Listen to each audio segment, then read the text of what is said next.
There we go. Guys, it's E3, and we've had tons of news. It's a Tuesday, it's not a Wednesday, and we're here in our usual little boxes to talk to people. I've just realised I've got no idea what is representing me in my box. Don't worry, mate. Anything. No, don't worry about it. It could be a fat man in a nappy or the mile. One minute. Heavily. Just check the boxes. I want to see. No, don't worry, mate. It is you in the box. All right. Yeah, it is. It's one of you in the box. And I looked at it. I thought, you know what?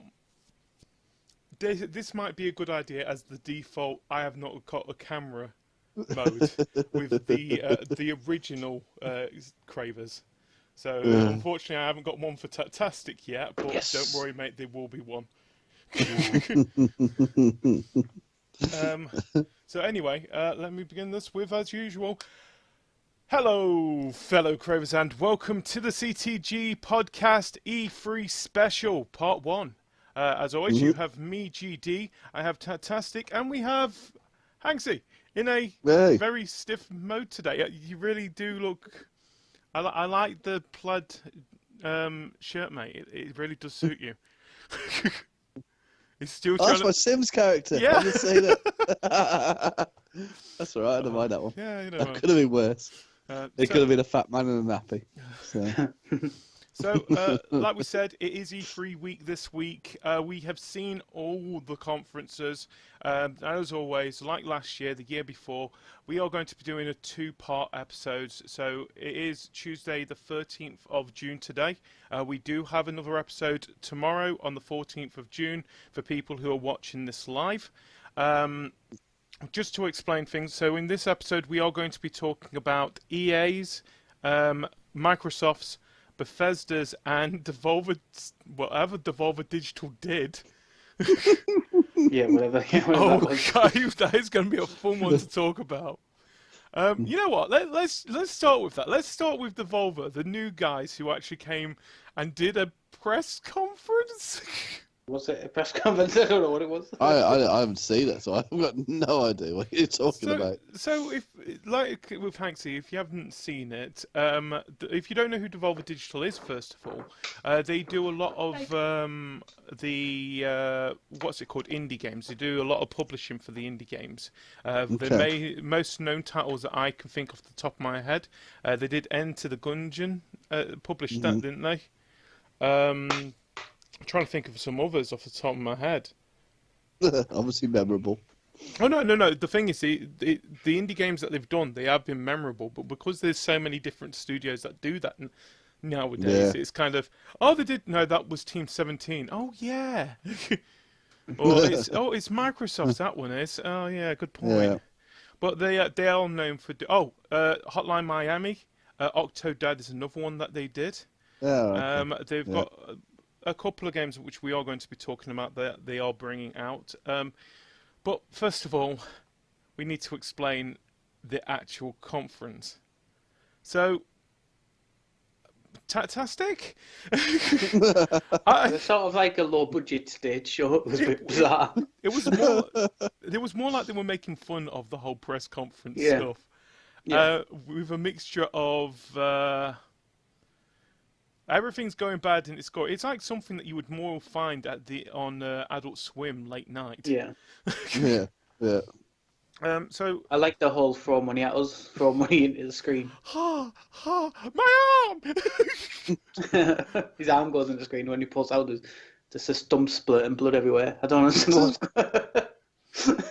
it's one of those kind of things that we need to say that if you do get a chance, go and search for Devolver Digital. Yeah, it was only like 15 minutes long, so it's not like it's a big part to watch. It was bizarre. But anyway, going on to the actual games that they did show off, they did actually come out and say that there wasn't actually many... the games that they were going to be showing off, they had already been announced anyway. Yeah. So, for example, I think one of the games that really did stand out for me was a game that we're going to be playing on Saturday. which is a Serious Sam game. I don't remember the full title of it. Bogus Detour. That's it, yeah, Bogus Detour. So what it is, it's supposed to be a pixelated bird's eye view twin stick shooter. Twin stick shooter, which is also a 4-player co-op as well, which we will be showing off. Like I said, on Saturday we are going to be doing a stream of that. Tattastic, I think you're taking lead of this one as well, aren't you? Mm-hmm. Yeah. Yeah. So it's it looks a lot of fun. What I've played so far, and it's very very arcadey. I'm trying to think of any of the other things that really stood out there. Like I said, most of it was indie games, but it doesn't help when you've got a bunch of other other companies saying, "Look at these indie games that we're supporting as well," especially Microsoft. But well, both Microsoft and PlayStation did that a bit, didn't they? Yeah, well, it is normal for them. It's like we'll talk a little bit about PlayStation. They did the VR section that we normally expected. Their big AAA titles, which normally expected. And I know I'm not on tomorrow, right? Yeah. So I won't be talking about PlayStation, but the VR stuff for me was really flat. Yeah. I hate to say it, I did feel a little bit flat. There was nothing, Well, there's nothing. I was saying this to somebody earlier. I think they've got a problem with the VR because it's too high priced at the moment to get you to. Yeah, it's not like a casual purchase, is it? You wouldn't be like, oh, you know what, I've got a couple of £100 this month. I'll go and get a VR headset. Yeah. But so it's not a casual purchase. But at the same time, there's no games out or coming out that would make me really want to go and get it. You know what I mean? Yeah. What about you, Tattastic? You're not on tomorrow as well. What did you think of the VR games that was actually shown with PlayStation? Knowing you being the VR guy for Crave Your Game. Sorry. I sort of like the look of obviously Skyrim VR will be interesting. I think. Yeah. I like the look of it, but it was just Skyrim. And you know what I mean? It wasn't something new. Moss was the other one, which looked like it didn't really say a lot about that game with a little mouse. Oh, but yeah, it looked like quite it good. It looked like a puzzle game, which I think, along with horror, puzzle games are the strongest things you're going to get on VR. I would say that definitely did quite catch my interest when I saw it, but I was a little bit half asleep because I did manage to stay up for this one. And I think it was reaching the point that I think it was getting close to about 3 a.m. thinking, either I've hallucinated this, or this is actually going to be a game. I'll see what it's like in the morning, and I'll be honest, I forgot to even check because of it being tomorrow. The thing for me is this: when the consoles, these the new gen as it was, or next gen, whatever they call them, when they came out, I, like yourself, we went for the PlayStation, and it was the PlayStation. We preferred it. We thought it was the better machine, had the better games, blah blah blah. Went for the PlayStation 4, and then wasn't particularly bothered by Xbox. And then Titanfall came out, and Titanfall looked amazing. And when I got this, it was an Xbox exclusive, and I thought, wow, I want to play this. So we went out and we got ourselves an Xbox to play Titanfall. I think I already and I'm had sort of waiting for PlayStation to do that. I'm sort of waiting for it to release a game when I'm going to be like, I want to play this game, but I need to get a VR headset to play it, so I'm going to go and get a VR headset to play it. And at the moment, they just aren't doing it. The thing is, that's what I feel with the whole of VR, and I've mentioned it a couple of times, haven't I, Paul? Yeah. Where there is a bunch of games that I'm thinking, yeah, this looks great, but it's not making me want to buy a VR headset. No. And looking at things like with Xbox and PlayStation 4, the actual console itself, there has been games that I'm saying, I'm glad that I've got myself this console. Even looking at some of the stuff that's happened at E3 and some of the stuff that's even coming out. It's like that Anthem game, which we're going to talk a little bit about in a bit. That has made me think, I do want this game. I don't know which console I'm going to get it on, but I do want this game. And like I said, even with the Switch itself, some of the stuff that I've seen with Nintendo announced today, and even some of the stuff that's already out, it's making me think, I do want this. I'm willing to wait, but I do want this console. It's not an if, it's a when for that now. But with VR at the moment, it is more of a, and I hate to say it because I've experienced it, it's an if. Yeah, I'm the sort of the same. I mean, you know me. I was the naysayer when other people were saying, "Oh, this is going to be great." I was still the one saying it's going to be a fad. It's not going to take off. Now I accept that it's hanging around and it's people are enjoying it and they are buying it and sort of. But for me, it's still, I still don't want one. Do you know what I mean? I do. If somebody gave me one, I wouldn't say no. Do you know what I mean? Of course, same here. Well, like that, and I'd enjoy it, and I think it looks pretty cool. And but in actual to actually go out and purchase one, and it's just there's nothing getting me yet. I think we've got to think as well with VR. It is still really young. It is, the tech, and Yeah. I feel like that. I am happy that studios are still working on VR stuff because I do not want it to die out myself. The thing is, I'm happy it isn't a fad in the end. I'm just wanting it because I do want that game to come out. I want that experience to come out, and I understand at this stage now it's not available yet. And I understand why it's not available yet because the studios probably haven't even hit the. They haven't hit the main source of what VR can do. Yeah. And I feel I completely understand with that. And when that game does come out, that even if it's going to be the next generation of VR headsets, when it does, I do want to see, like, say 5, maybe 10 years down the line, there's those VR games that basically say, yes, this is the point. To a point that I don't want it to be a motion controller problem. I want it to live from what we've learned with motion control, which it has, but I want to see something that really does stand out from it. Yeah. Yeah, no, I'm sorry. Anyway, enough about VR. Well, I said it's nice to have a little conversation about this. Let's go on to actually talking about the actual conferences that happened. Let's start with EA.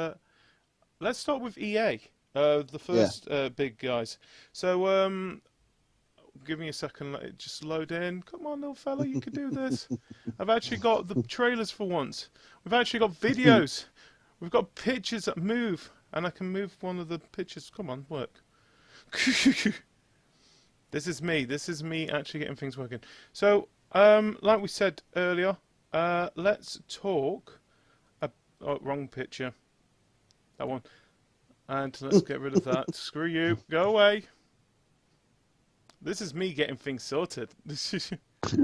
I hate it because I actually had annotations off a minute ago. So we're actually using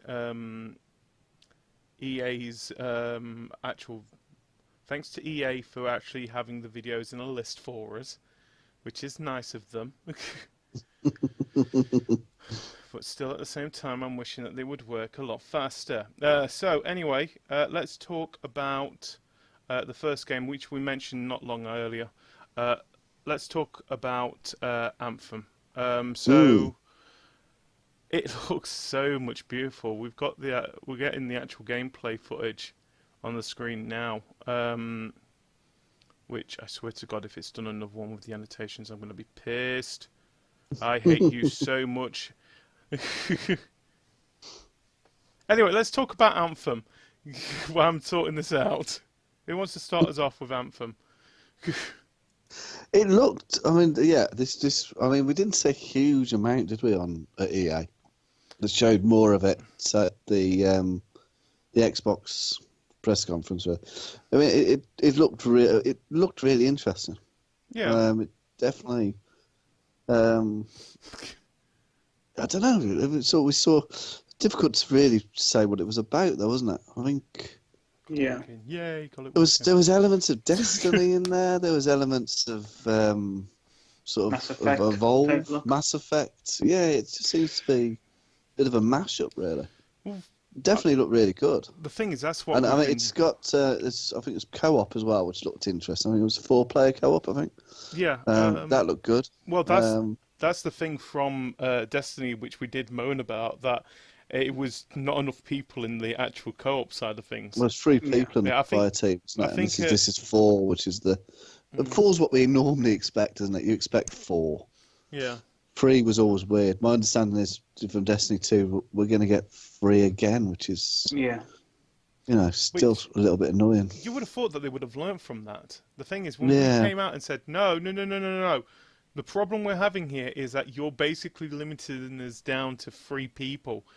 No, we want... Well, it's 3 people because it was 3 classes. Wasn't it? It was 3 people because the fighting was free because it was 3 classes. But obviously this time we're going to get subclasses, we believe. Yes. So, that gives some more room for manoeuvre, but we'll see. But Anthem, I think it looked very interesting. It's definitely something I'd be interested in picking up. I think it was early 2018, like pretty much 90% of what we've seen. Yeah, well, the thing is, give EA their dues, and Bioshock as well. They have actually kept this quite tight-lipped, this whole game.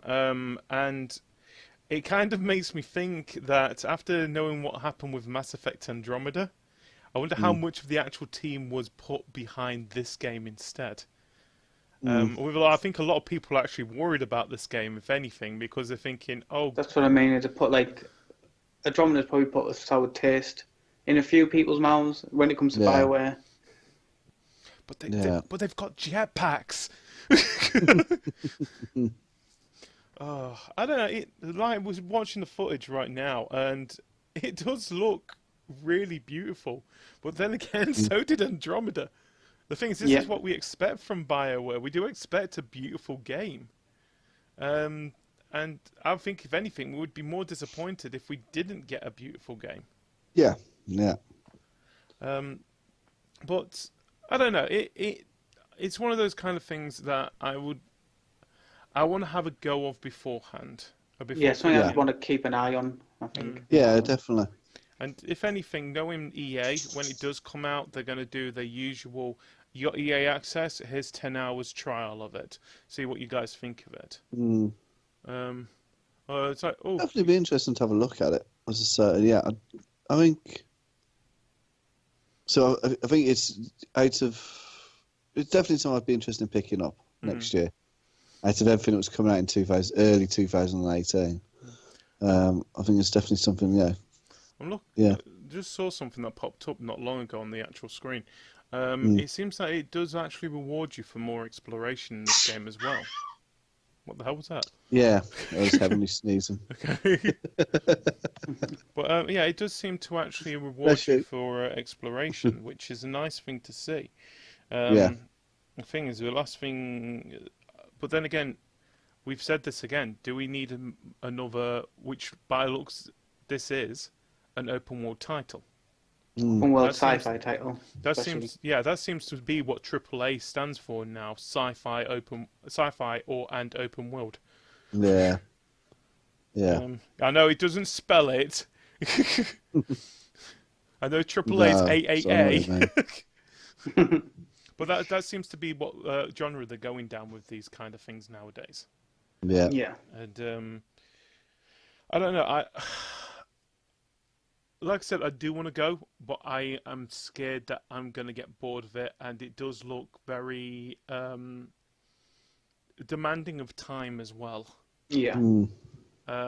Which, I'm going to say this now, a lot of people don't have that ability to do that. Say, I'm going to just sit down and just play through this game. I think the problem is going to have, right, is the fact that obviously Destiny 2 is going to come out in September, and people are going to get that. So, and they're probably, depending what Bungie do and Activision do with Destiny this time, if they've learned the mistakes of last time, and they make sure there's more content coming out, then people are probably still going to be playing this. Plus, people will be getting it for Christmas. They'll be getting Destiny 2 for Christmas. Yeah. So there's going to be a lot of people and if you were choosing which game to buy, you'd probably go for Destiny. Yeah. So I think that's an issue. And then, if you wanted a shooter, I think early 2018 was it, or was it latest on again? Far Cry 5 is going to be coming out. You've obviously got the normal Call of Duty going to be coming out. I think it could struggle to find its place. The thing is, it could struggle. That's what we've got to worry about. It's a new IP as well. The thing is, as much as it looks as pretty as it is, if there's games that we know that are going to be coming out that are sequels, the thing is, how many games have we seen during this E3 that have said early 2018? With some of the games that we have seen, I think like one of the Ubisoft's, which was what was it? Oh, Far Cry 5 is another one that's coming out early 2018. Yeah. The Crew 2, I think, is also coming out early around that 2018. time. This is a huge amount early 20. Now, obviously, we know those won't all come out early 2018. A number of them are going to slip. There'll be delays, and there's going to be. And they're going to, on purpose. I mean, if you were EA on this one, for instance, I think I'd be tempted to push it back slightly. But then again, do you think they would do that? The thing is, they're not scared when it comes to this kind of things, and they know that they don't have to be scared with it, for the fact that it's BioWare that's behind it. The thing is, I think you've got to. I think what all the gaming houses are going to have to do is look at what is coming out at what time, and make sure they don't try to picture because it's a new IP. I know what you're saying about BioWare and all that, but it's a new IP, and people will go for the stuff they already know because they already know those are going to be good titles. So I always think around new IPs there should be. Aiming around this period for releasing it because June, July, and August are normally a quiet period. But then again, I think even with new IPs, you say that it should be aiming around this time. At the same time, I'm happy they don't, because these are usually the times where we see the indie games coming out instead. And last thing I really want them to do is have, say, something like BioWare just plop down saying, guys, guess what, we're here. Yeah. I don't want that, because I do want those indie titles to get a chance to basically say, hi guys, come and play our game. I know you guys will enjoy it. Look at us. It's like even with Microsoft, they call it the summer of games, which usually have the smaller titles that come out. And it's not just that. I think a lot of AAA titles won't come out around this time of year for the fact that you've got things like E3 and Gamescom where there's a lot of game information that comes out. And you don't want a game being drowned out by new hype for games that haven't. And around this time, that's when you would normally get it. Yeah. It's like I don't even know what games have come out this week because it's probably been drowned out. Yeah. It's been a quiet period, isn't it? And this stuff, it's like with movies, isn't it? Nobody puts a block. There's always that quiet period around the Oscars, for instance, because people tend to put films just after the Oscars because they want them to be eligible for the Oscars the year after, isn't it? Exactly. And it's the same with gaming. People aren't putting stuff out round about E3 because E3 is where they want to be showcasing these games. I've just got Paul on chat here. I think if you want story, this is the one to get over Destiny 2. I'm saying because but then again, at the same time, I feel we can't really judge Destiny 2's story I didn't see much in the way of story around Anthem that we could see.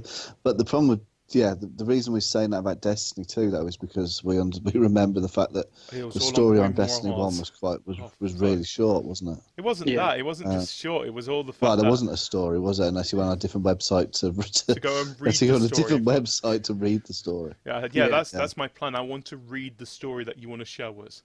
Thank you. Anyway, so hopefully they've learned. Any last words about what's it called, Anthem? You want to say before we move on to our next game? No, just I think it looks interesting, but I just think we've got to wait and see, and we a little bit so we get a little bit more information around it, really.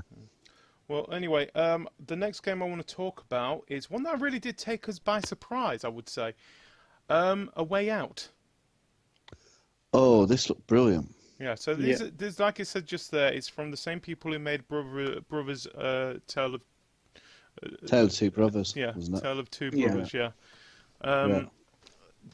This game looks beautiful, and I like the whole idea of the mechanics. Where the thing is, knowing me, I don't like when it comes to local multiplayer.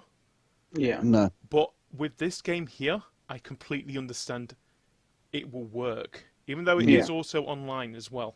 This game isn't just a local multiplayer; it is also online. It's online, but if you play it online, it still comes up as a split-screen game. Okay. You know? So that's the difference. So me and Heavenly play a lot of co-op games, but obviously, you've got the couch co-op games where it's split screen. Yeah. And then you've got co-op games where I'll play upstairs, like Heavenly plays downstairs, and you've got your own screen. Now, this appears to be, even if you're playing on different consoles, it will be the couch co-op type experience. It's going to be split screen. Yeah. Which I quite like. Yeah. You at least should be able to see if your online partner's pissing about. Yeah, and I think as you said, I think in this particular game, it definitely looks like it's going to work. You know. Well, sorry. Because I think there's lots of interaction. I think you need to be able to say it's a case of what one person does is going to impact immediately, or pretty much always going to have some impact on what the other person's doing. So you're going to have to quite a lot of coordination. So that's why you need that split screen, I think. I've got a bit of detail about it on here. So EA is also going to be publishing The Way Out. By the way, it's Brothers: A Tale of Two Sons. Sorry, I said that wrong myself. So like I said, we saw that it's a cinematic prison break game where you control one of two unlikely partners thrown together in common cause. It's built entirely as a co-op experience. I mean, you can't play it solo, so you do need to play with a friend. This one, so it's kind of bad with people who want single-player games, but with what I've seen there, I'm going to say this now. I'm definitely going to say, we'll do it. Yeah, it's going to force lonely people to spend time with other people. It's going to be a good thing, isn't it? So though it's sure intrepid gamers will make it work. Someone's going to make it work. Hi, watch me play a Way Out, single player. I'm going to control one with my hands, the other with my feet. There'll be somebody somewhere with two controllers. Imagine if they try to put it in like Brothers, where you control one with one analog and one with the other. I'll be in that kind of position. I'm looking and thinking, dude, just go and get a friend. Try interacting with You're trying too hard not to play with others now, and you want to play this game. And to a point, just go and watch. Someone will probably already done a Let's Play of it by this point, mate. That's the thing about this, I'm going to say now. It does look like one of those games that you can only play through it once as well. Possibly. I don't think it's one of these games, change the ending type games, is it? So you're probably right. You play through once and that's... Can't imagine there being multiple escape routes and things like that either. But, so we know that it's coming out next year. There hasn't been an actual firm release date for it yet. No. But when it does come out, expect it to be... I'm expecting around about the same price how the Brothers of Tale of Two Sons is going to be around. It is, but I would presume so. I mean, what is interesting, out of all the games that have been showcased this week, this one's the one that seems to be getting the most talked about. Yeah, definitely getting the most advertising. The biggest push out there that I've seen. Well, it feels which is like interesting. With it's it definitely as well, it's something that feels slightly innovating when it comes to it. It's different, isn't it? It's something that's a bit different, and people have definitely responded to that. I mean, a lot of the gaming journalists have really responded to that, so that bodes well. Yeah. So anyway, let's move on to another game, another AAA game, which we're going to be saying there's a lot of games seem to be going down this route. If I can just do this bit here. There we go. Come on, buy annotations. No one wants you one today. I really love this when things don't decide to work. This is what happens when we try something new. There we go. I got it working now. So, Need for Speed Payback. It's Fast and Furious, the game. I mean, yeah. Which I'm not complaining. That's a good idea. I think people, how with the little bit of everyone wants this kind of game. They actually want to play these kind of games, but most racing games seem to be going down this route. Yeah, it's not something new. I mean, I've never been a massive fan of the franchise, to be honest. So, but we've seen 4 racing games really this week. The AAA title of racing games. We've seen Forza, which is just a track racer, which I think is a little bit old hat these days. Yeah. We've seen Gran Turismo, which again is Gran Turismo. It's going to be track based. I would be interested to look at it. I mean, it was always quite fun grinding out doing the licenses and stuff, and talking to somebody today said they don't think they ever actually did most of these, like the 4-minute donut you had to do to get the one license. But again, a little bit old hat. Then you've got this, and you've got the Crew 2, and out of the two games, out of the 4 games, the Crew 2 is the one that looked really good. I have actually signed up for the beta for the Crew 2. I agree, it does look really good, but I think what I like about it compared to the other 3 that has already been announced is that they're not just trying to be a racing with cars game. They are trying with boats, and I hate to say it because I do have a strong hate for this kind of thing, air racers. See, I like the planes. I really like the look of, to be honest. But see, the Crew was great. Yes, I really liked the Crew, and again, it was something that was a bit different. It wasn't Forza Horizon. It wasn't. So it was doing something different. And with me, so though, I think it looked really good. The thing is with me, but I think this is the problem. Going back to the game we're actually talking about, I think this is the problem. Needs the speed has now. It's a little bit old hat. It's a little bit. Well, where does this really fit? The thing is, I think what we want to see is a Burnout or something like that. Yes. That's the thing. That's what we've been wanting. We don't. The thing is, if people don't know, EA have Criterion, the guys who made Burnout. It's to a point that how many times when we first heard about backwards compatibility on the Xbox One, one of the main games that people kept on asking for was Burnout Paradise. Yeah. And we have got that now, which is good. But in the end, we don't want Burnout Paradise. We want a new Burnout game. Yeah. And this game that's what it's only done for me. Is I looked at it and thinking, you know what? I still want Burnout game. Yeah. Especially with the crashes that we saw in the actual trailer. It's just, and that's coming out November 10th, by the way. If people don't know about that one, I'm looking forward to it. But at the same time, like I said, there's other racing games.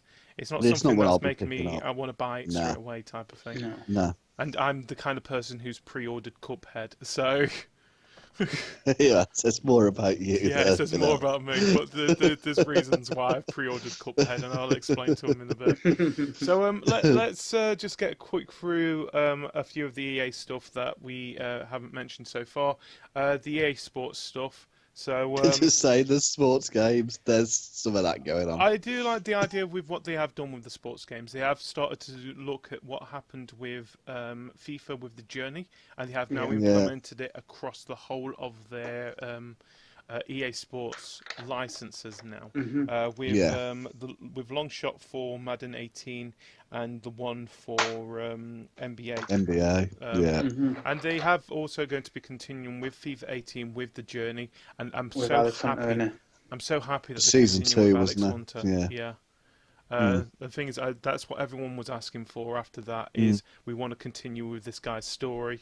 And that's what they're doing, and I'm happy that they've actually decided to go down that path. Until he's in England International and sleeping with old gunny prostitutes and get rid of him.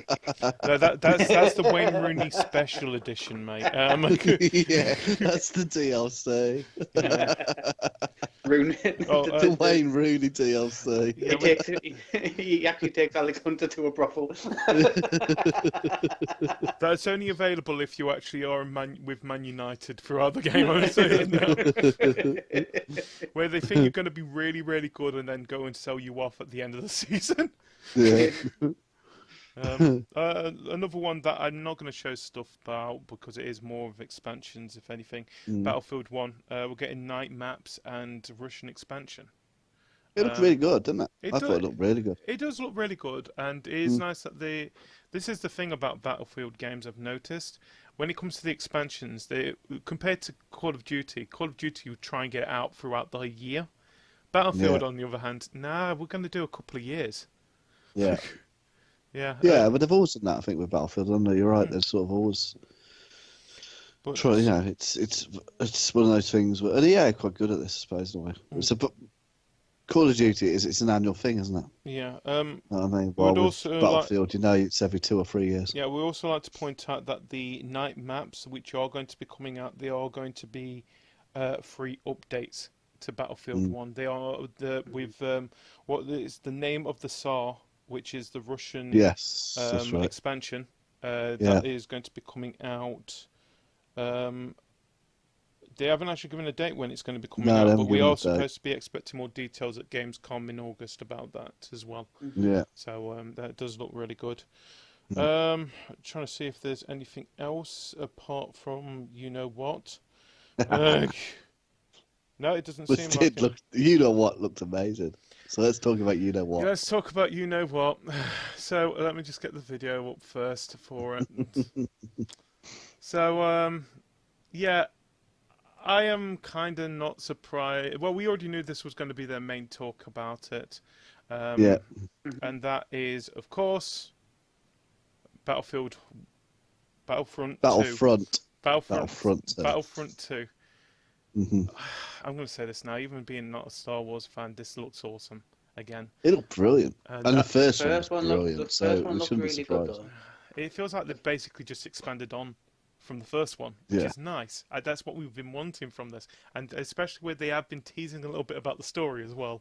Yeah. To a point that the main heroine who's going to be in the story actually came out on stage. Yeah. And I'm happy with that. No, it looked really good. I mean, as you said, we had a lot of fun with the first one. Yeah. And so I'm looking forward to this. It looked like they've taken some of the game modes that we really liked from the first one, like the Walker escort one, and they've taken that up and then moved it on a little bit further. It seems to be what they showed us was in phases, wasn't it? So it was very much you do this, and then once you've done that, you then move on to this phase, and then you move on to this phase. It looked really good, actually.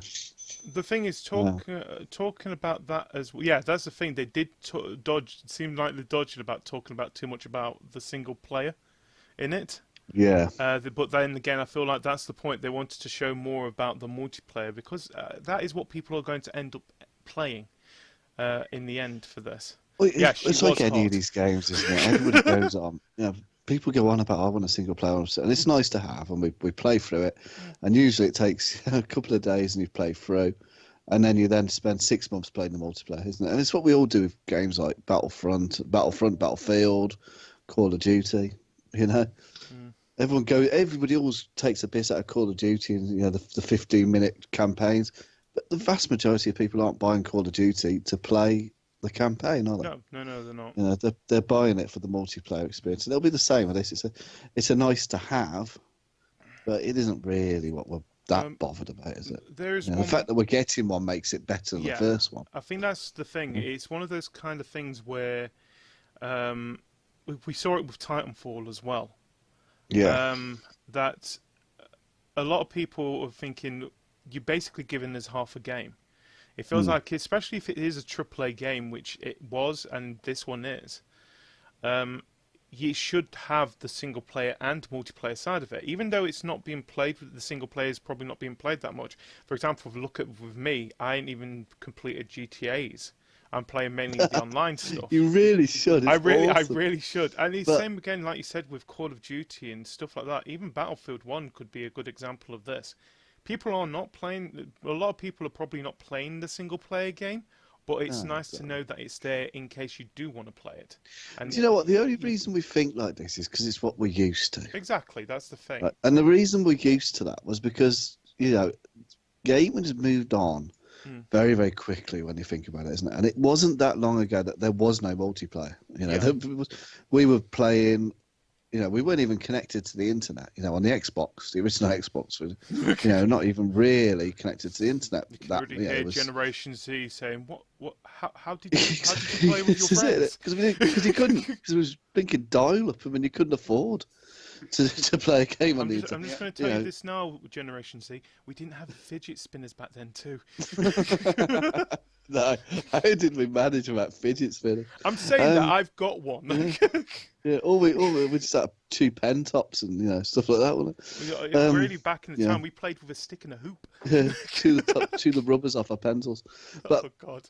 But the thing is, so we used to have the standalone games, and that was what we used to. And then when we got the internet, became more available in the fact you could play stuff using it, with the better connections and broadband connections. Yeah. Then we started to get our single player games with this nice little add-on, which is like a multiplayer level.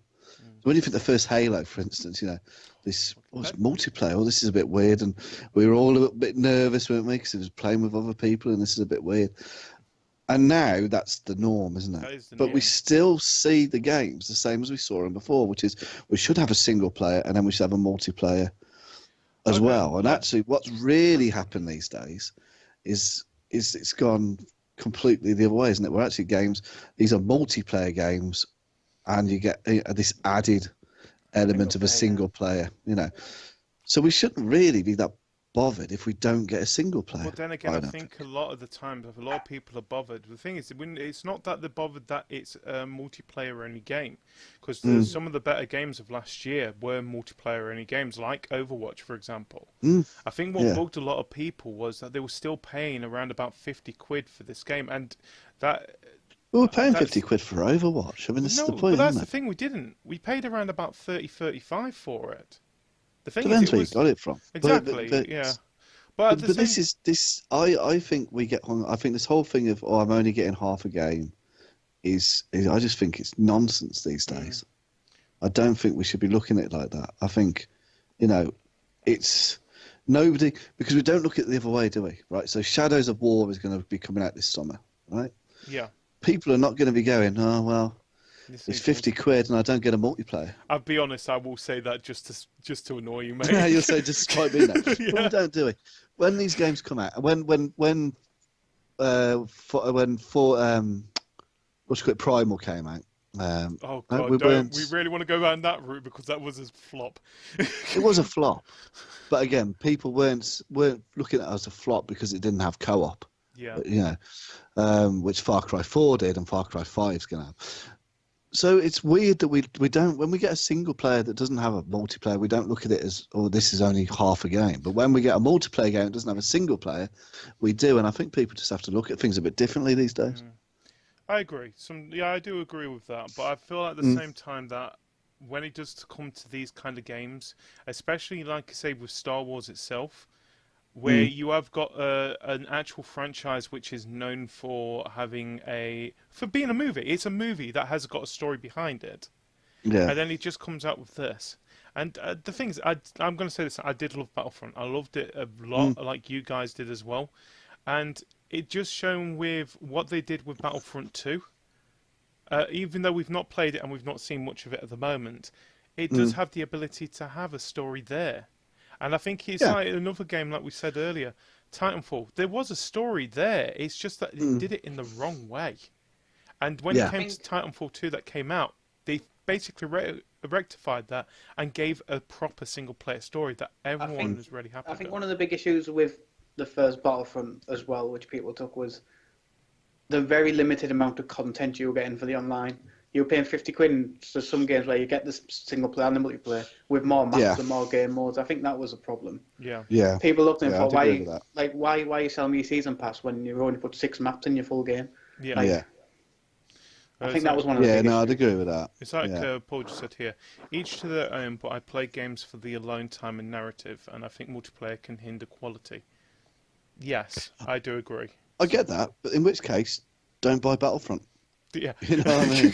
Isn't it? If you want, I do accept that, but as I say, my view is that if you want, if you don't want to play a multiplayer game, if you want to play a game on your own, then buy a game. You buy, as I said, as I say, you got the new Lord of the Rings coming out this summer.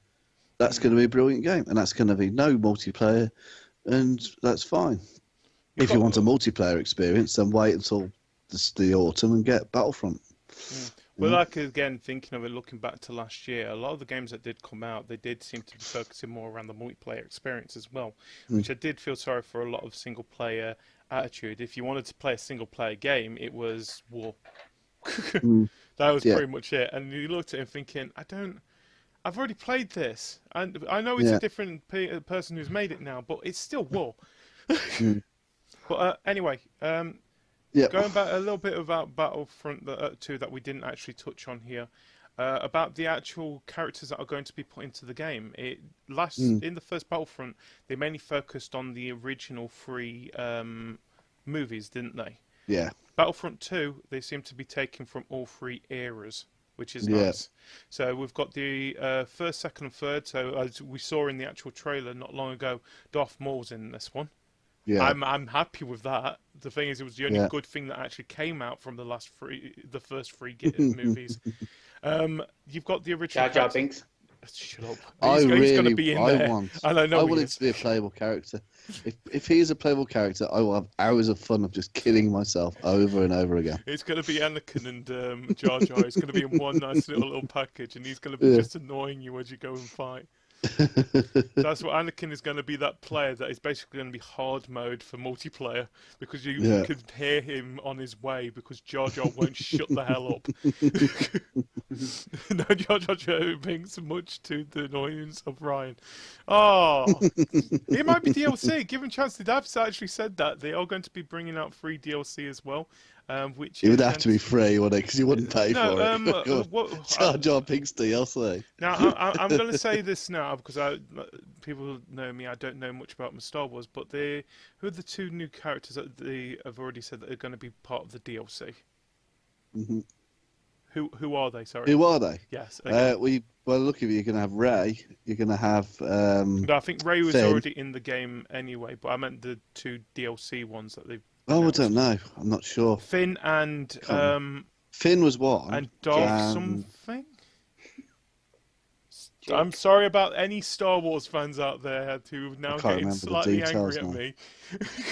Yeah, I can't remember the details now, but I know it looked good. I know it looks as. Darth Jake. Yeah, Darth Jake. Finn and Darth Jake. Yeah. Oh, it was Phasma. That's it. Phasma. Yeah. Yeah, it was Finn and Phasma. So which will be cool. Yeah, they're going to be added in as free content, and I think they have also said that they are going to be adding more free content as the year goes on as well, which is nice to see with this. It is nice to see, and it's also a little bit of a change in direction for EA, isn't it? Because they're not exactly known for their giveaways. Yeah. Anyway, I think this is enough talking about EA. Let's go and talk. Let's go talk about the other major one we've got to talk about tonight. Microsoft. Yeah. Let's just get it out of the way. What a stupid name for the console. Yeah. Well, it spells out Xbox, doesn't it? Which is what I don't give a damn if it spells out Xbox. Xbox One X. It's Xbox. One minute. How dumb do they think their audience is if they've got to spell out that this is an Xbox? No, it was for an American audience. No, but I mean, yeah, it was a daft. Yeah, but we've come to expect this, haven't we? I know, but Xbox One. Still... Well, come on, we've ridiculed the Xbox One, didn't we, as a name? You know, and also for the fact that it looked like a VCR. But we did it with PlayStation. We're doing it now. Stop making your code names cool and then bringing out and saying, yeah, this is what it's going to be. No, we want what you gave the code name. That was the thing, wasn't it? For the last 2 years, it's been called Project Scorpio, and now it's Xbox X. Give it a couple of years. There's going to be the Xbox One XXX soon, and that's going to be really exclusive. Yeah, you don't want an XXX. It comes with a flashlight. Oh, the virtual reality headset. Comes with Dead or Alive Extreme Volleyball 3. Sorry, Extreme 3. He doesn't do the volleyball anymore, does it? Yeah. No. But yeah, it was daft. I mean, and they didn't go on for too long about it, which was quite nice.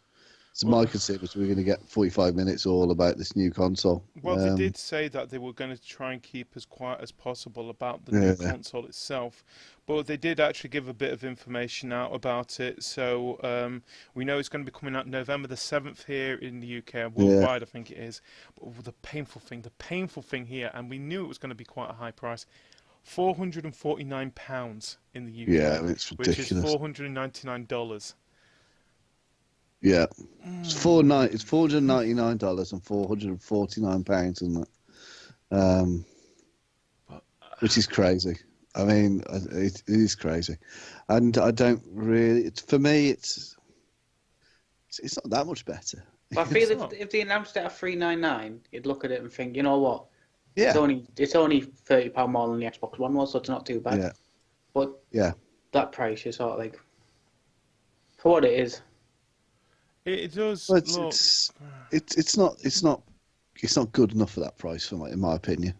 There's nothing there's not enough that's new or exciting. Well, I think yeah. it's the thing that we was on about, I think it was last week. The thing is with Xbox One, Xbox One X, compared to the PlayStation 4 Pro. The PlayStation 4 Pro still seems a little bit more necessary for things like the PlayStation VR.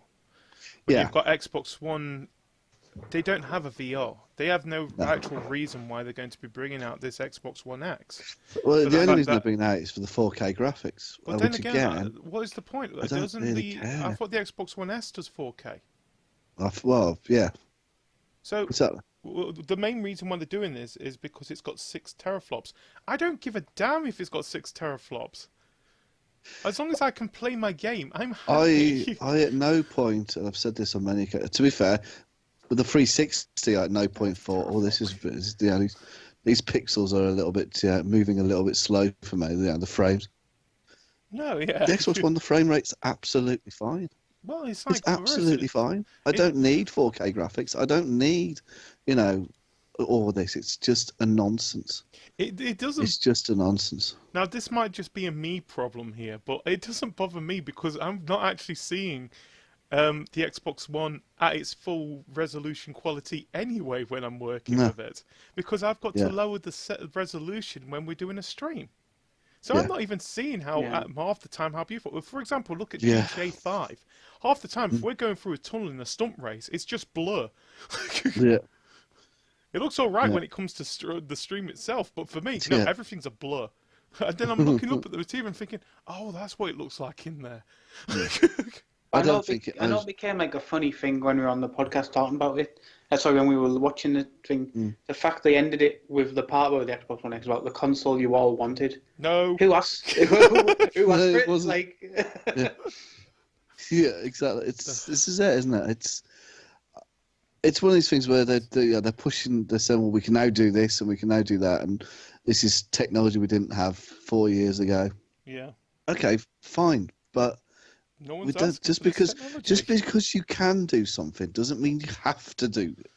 Yeah. But the problem with these things is what else do they do? I suppose they've got to keep bringing new hardware out because they want to keep selling new hardware. And let's face it, there are people who will buy this.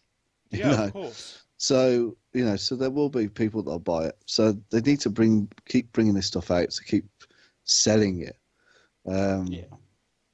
But it's like it's like your iPhone, isn't it? Right? There isn't a huge amount of difference between the 6 and the 7. In fact, there isn't that much difference between the 5 and the 7. Really? Yeah, I it's agree. The fact of, I press on a picture and the picture moves, and you think, well, but once you've done it a few times, you realise I didn't really I like care. To I just realised how to do that with my phone the other day. You don't really care, do you?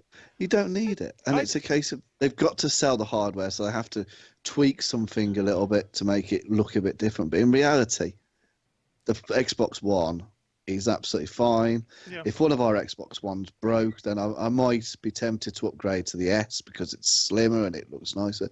It doesn't look quite as much like a VCR.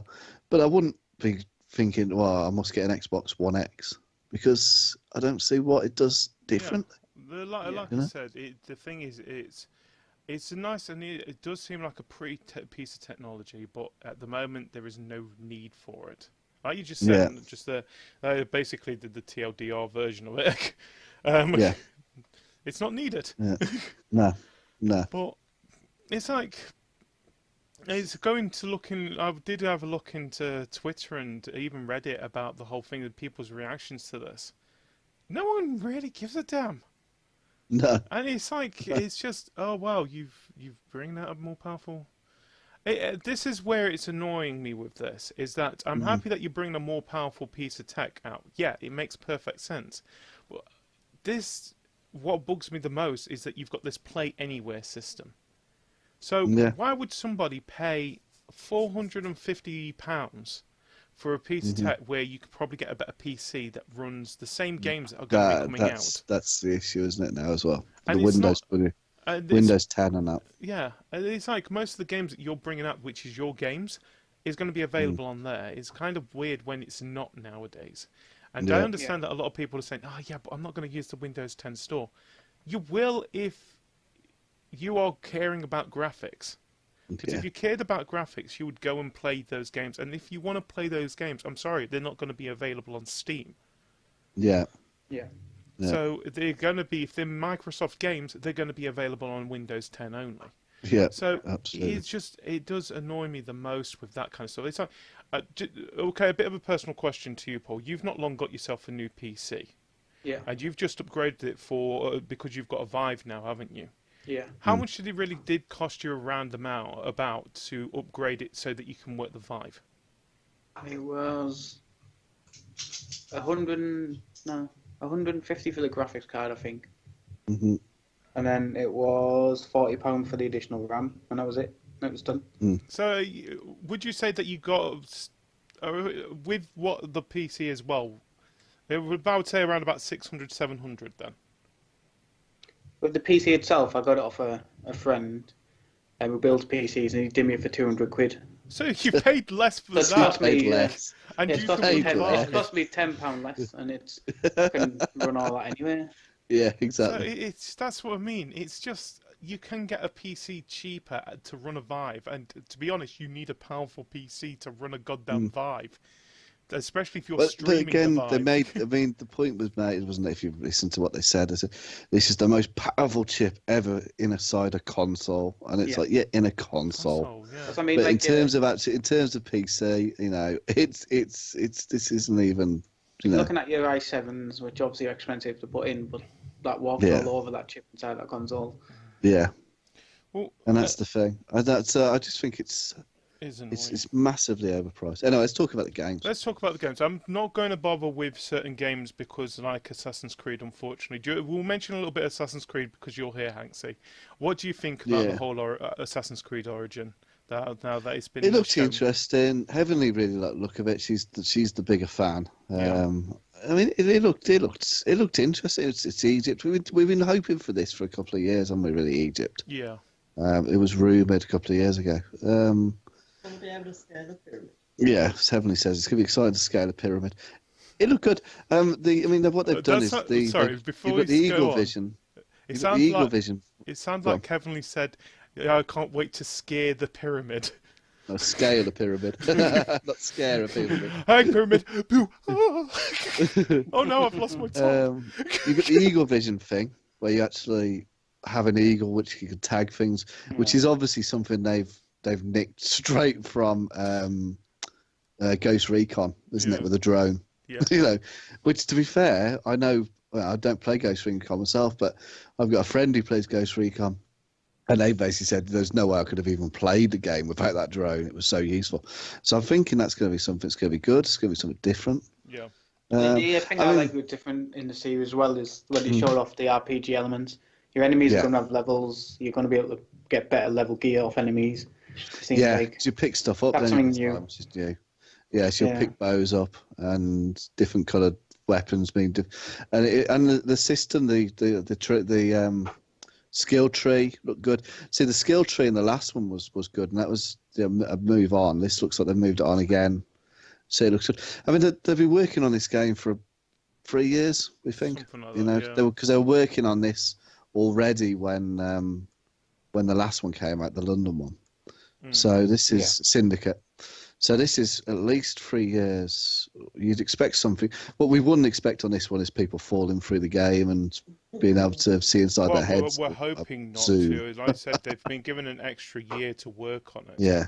I mean, we've criticised Assassin's Creed last couple of games because we've said it's turned into a conveyor belt. They're popping these games out every year, and what they needed to do was to stop and actually produce something really good. And they've done that. They've done what we told them we wanted them to do. Yeah. So let's just hope that actually this is good. I think it could be something very good. I agree. I think it's going to be good. There is a certain thing that I saw in there. You're going to be fighting in a gladiatorial pit at one point. It feels like this is still, and we do say this quite often since Assassin's Creed Brotherhood, I do want to have that multiplayer aspect back, but I'm not bothered if they don't. As long as Again, it's a good game working. It's not the end of the world with Assassin's Creed. It's not the end of the world, No. The Assassin's Creed multiplayer was brilliant because it was different. You know, the issue around the stealth and it was a really interesting multiplayer experience, and I used to really enjoy it. But I'm not really upset. That we haven't had that for the last couple of games. And I'd rather have a game that works than have what we had with Unity. You know what I mean? Exactly. Well, Unity was an absolute mess, and I think it was just to a point. Even when it came to the multiplayer side, of thinking, no. We don't want to be helping each other. We want to kill each other.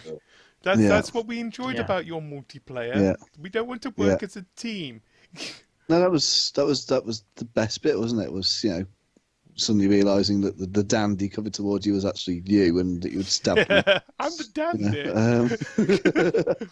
That was fun, and that was Unity was actually. I think the problem with Unity was it could have been something really good. Yes.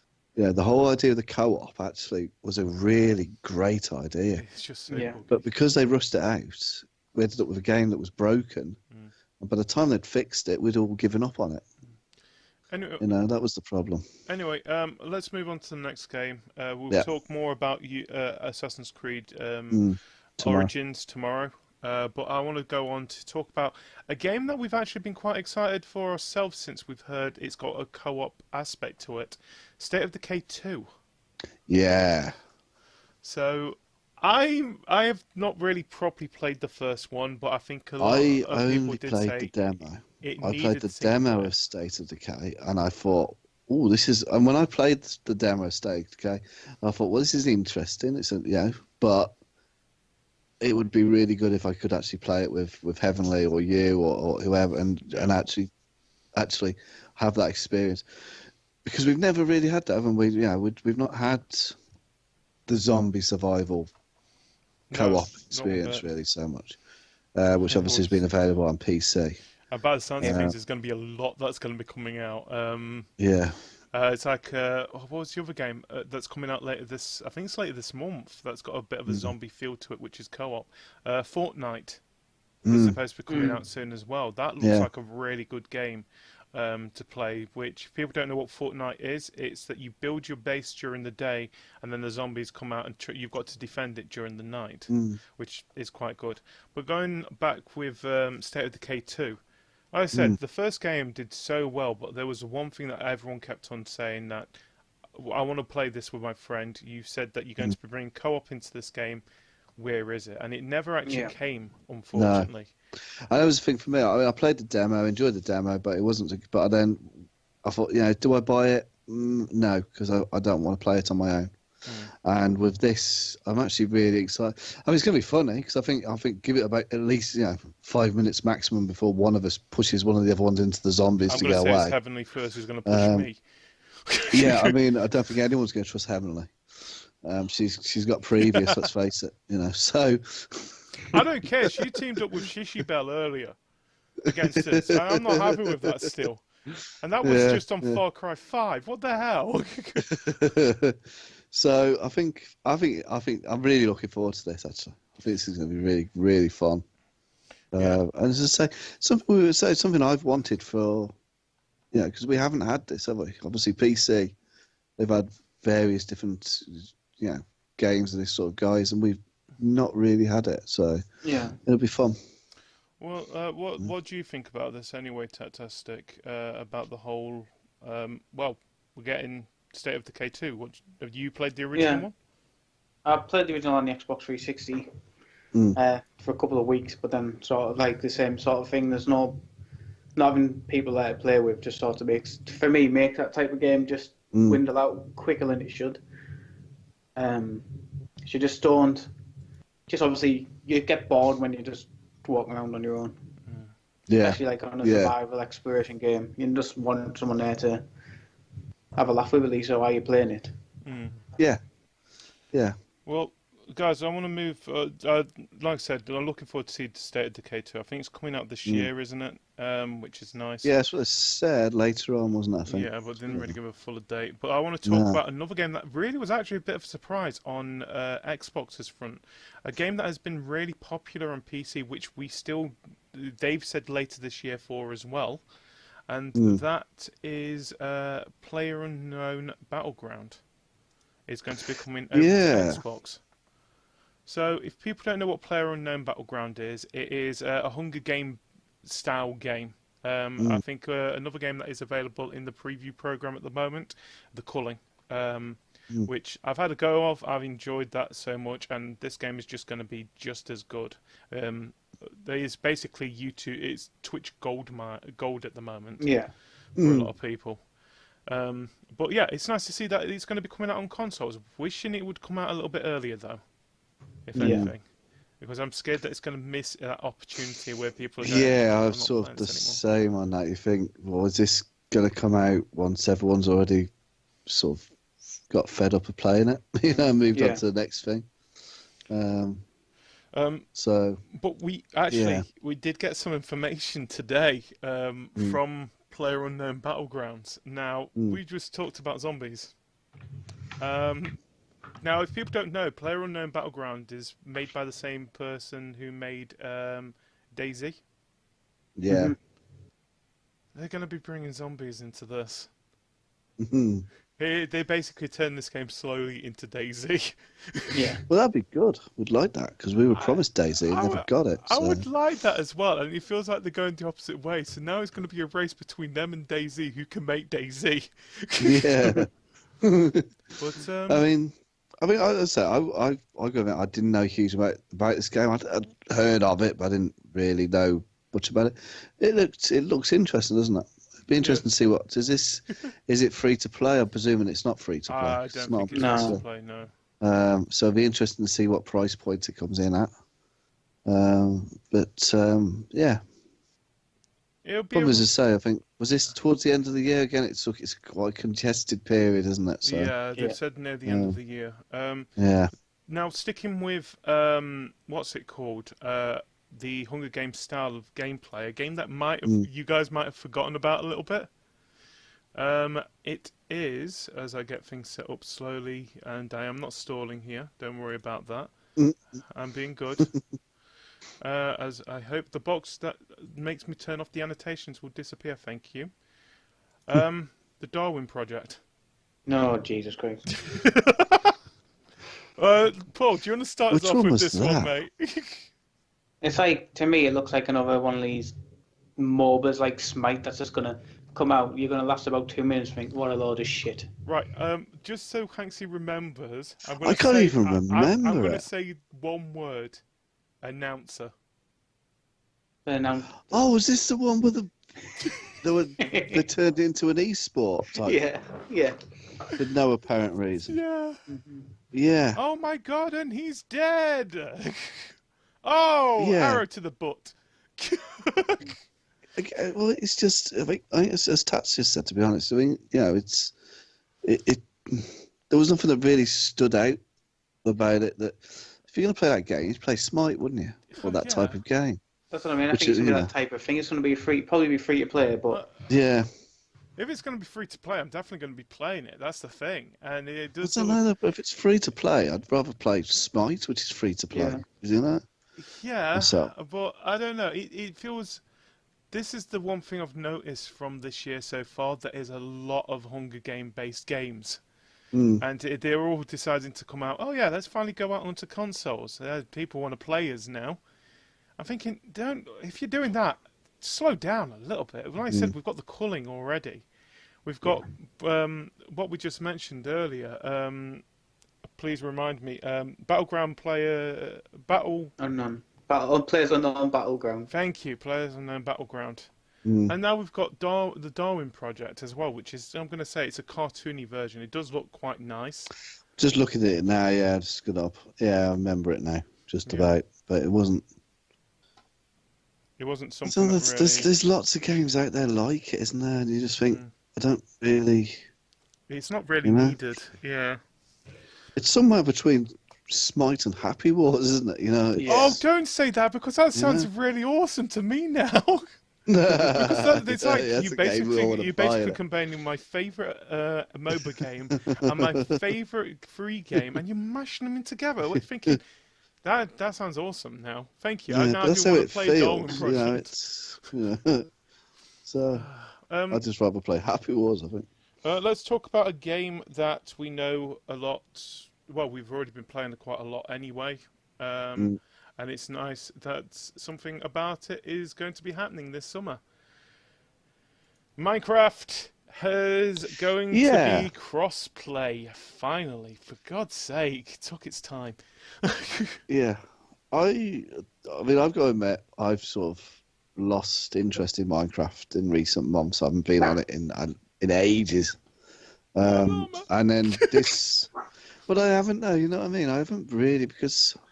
I've done everything, and you know it's a case of I just feel that I lost interest in it. But this actually did look like it'll tempt me back to it for a bit. So because it's the stuff we wanted, isn't it? The stuff we've wanted for a long time is the stuff they could do on the PC. Yeah. You know, things like simple things, which might seem, you know, might sound not that exciting, but things like being able to make your own skins, and you know.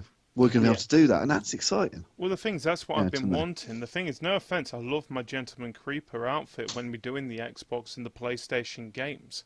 But my skin is what is up there in the top left-hand corner. That is my Minecraft character from PC itself. And I'm happy. I want that to come out onto these. Yeah. But like I said, so... Just to explain, this crossplay is going to be coming this summer. They haven't given us a set date, but they never deal with this kind of stuff, do they? No. So according to Mojo, players will be able Minecraft to mingle... just tends to just appear, doesn't it? Yeah.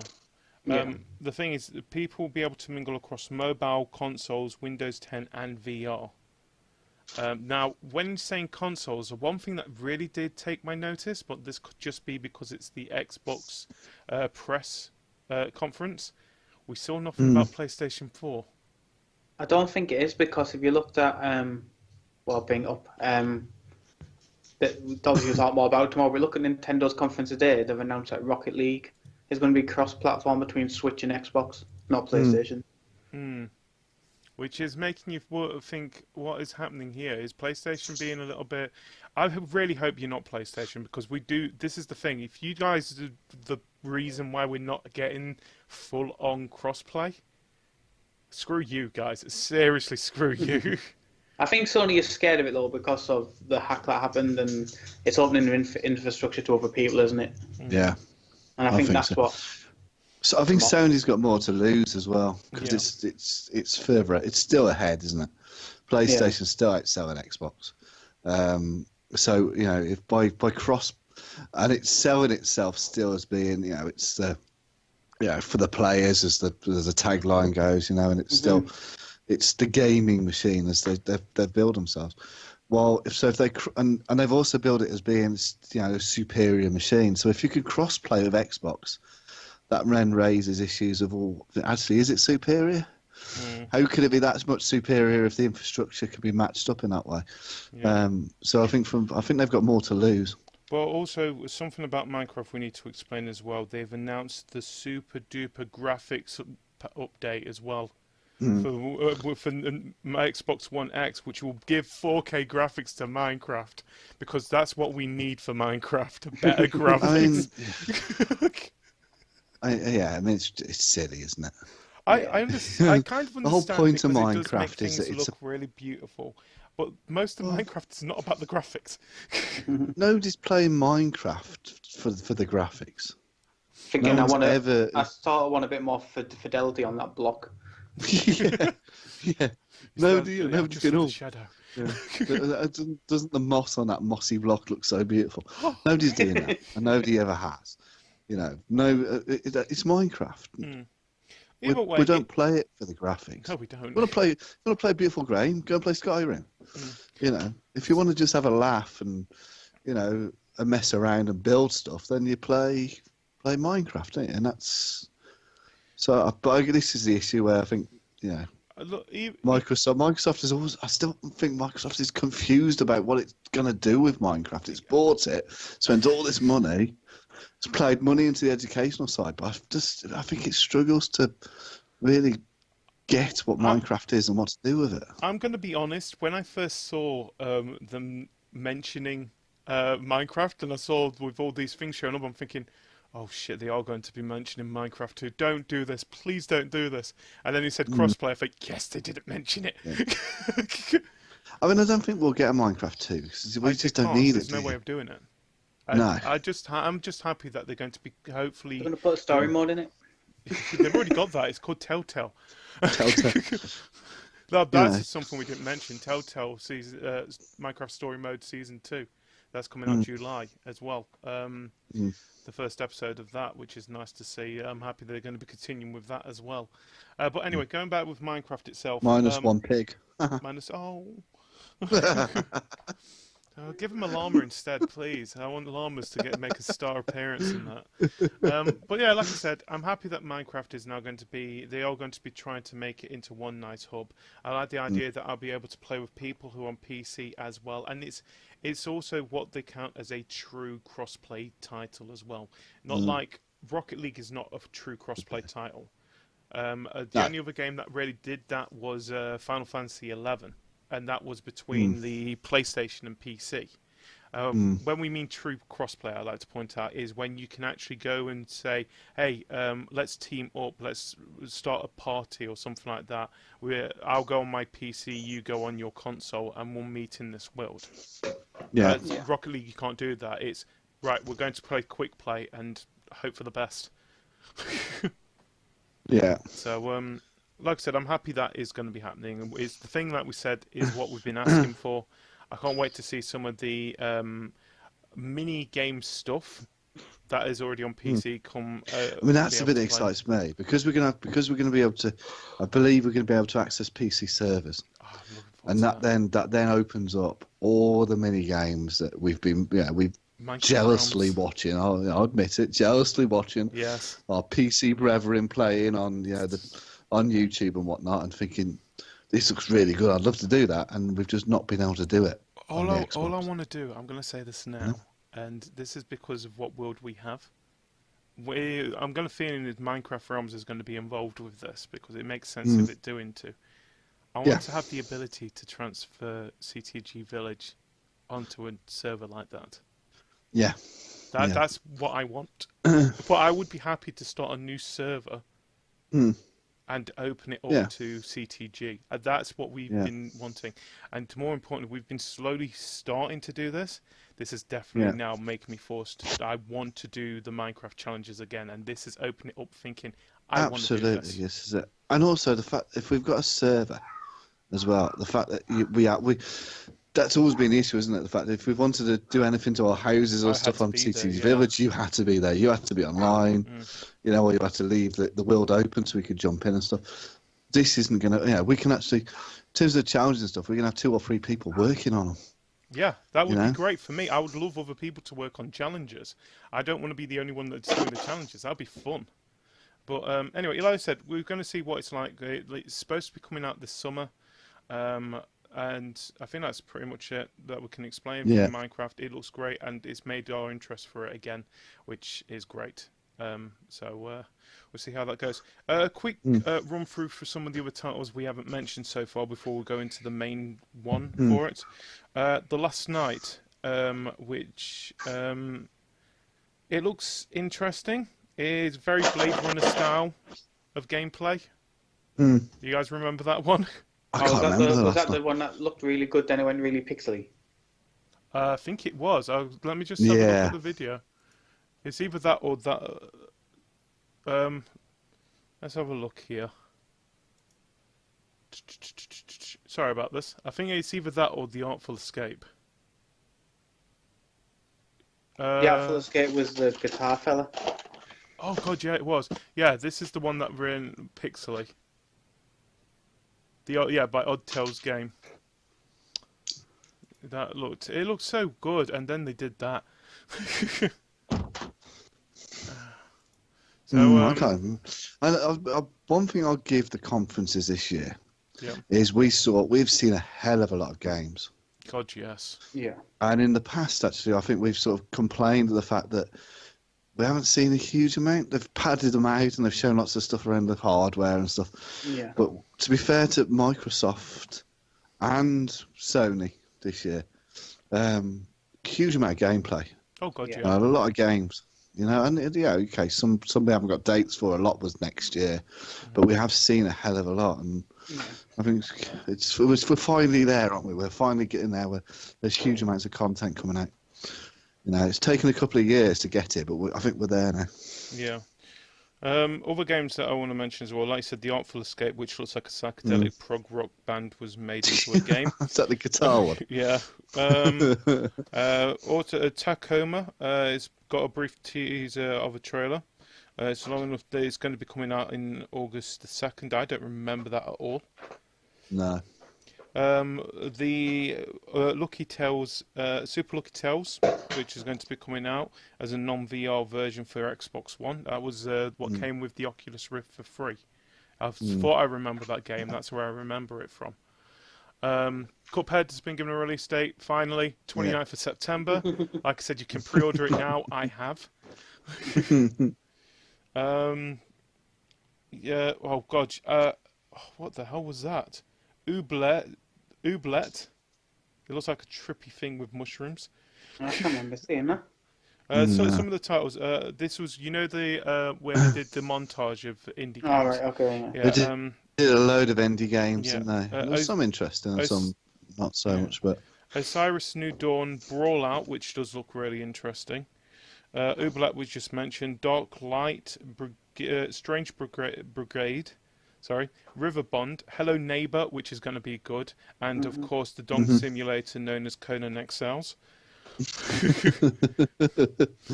Yeah. We also things that we've got to talk about, which I'm going to be honest, we don't have time for, unfortunately. Ashen, which is a new third-person action adventure that looks good. Minimalist art style, comes true eye-catching animation. It's a spooky one, which, Ashen looked okay actually. It was spiders. Yeah, it looked interesting. Life is Strange Beyond the Storm got announced as well. Yeah, which is that a really good. three-part Prequel, isn't it? prequel, yes, Yeah. of the original one. That looks really good, and they've been saying that this is the end of Sam's story. That we're But I don't gonna understand. get. The only thing I don't understand about doing the prequel is what's she gonna do? Because she didn't realise she had the power until the first episode. So as I said before, she's not gonna be rewinding time and doing shit. It's going to be something interesting if it's going to be 3 parts, mate. No, I'm going to say that now. Well, I had that same thought really. So I think don't know. The Heart Crusher game that they've shown this year, Ori and the Will of the Wisp. I can't All wait for those that. owl people. Oh yeah, I really can't wait for The that. giant owl First people's dead. standing. the first one was beautiful. Well, it's nice that they are actually. You know going what? to be doing a You know what? sequel to it. Sometimes it's just nice to have a game which is just You just gentle watch it, and yeah. pleasant to play, isn't it? Not stressful, not competitive, but just something that's actually just nice to play. It's nice on the eyes as well. It looked really. Yeah, The style of it was. yeah. And the first one was definitely like that, and I think this, could be similar. A game that we forgot to mention that happened at the start. Forza 7 showing off a new Porsche. We sort of mentioned it, yeah. I mean, Yeah. But we sort of mentioned it. We were talking about Need for Speed. There was a car. As I said, I think, yeah. And then we saw a lot of cars and racing, and No, it's just Forza, isn't it? now if people think because we are a gaming podcast, when I say a car, I mean they brought out a real Oh no, car. they actually brought out a new Porsche, which is apparently going to be available for, a couple of $100,000. It wasn't Top Gear. Yeah. As I said, I think the problem with Forza is it's just I think just racing around tracks is a little bit. I don't know. It's just a little bit unexciting these days, isn't it? We do, we do like the likes of Forza Horizon, or as I say, the Crew or whatnot, where racing between. See, Test Drive was a great game. You know what I mean? That was sort of like the birth of this, wasn't it? Really, I think. where you sort of like you're driving around, and yes, you can go into races and stuff, or you could just drive around. And I just think, I think it's just it's a little bit stale now. I don't know what they do. Just two more titles I want to mention as well. So first of all, the new one that is from Coffee Stain. I think it was Coffee Stain. Where is it? I had it here a minute ago. Yeah, Coffee Stain. They are who made Sanctum and Goat Simulator. Yeah. Deep Rock Galactic, also known as what was it? Something Dwarfs. Danger Dark Dwarfs. That's it. Danger Dark Dwarfs. That's what we're calling it. It just looked bizarre and not particularly exciting, didn't it? Starship Troopers meets Fort's defense scene. Yeah. I don't know. I think it's going to be better than we think with that one. But look, I believe in Coffee Stain if they can make a goat game as popular as they did. Just saying, they probably can do this with dwarves. And the other one that we want to mention, where is it? Is it Black Desert Online? Oh yeah. Desert Online, yeah. But the issue. Although it wasn't online, it was just Black Desert. Yeah. The issue what that's facing is I looked about the PC version, and apparently the end game is absolutely not worth grinding through to play. So like any MMOs.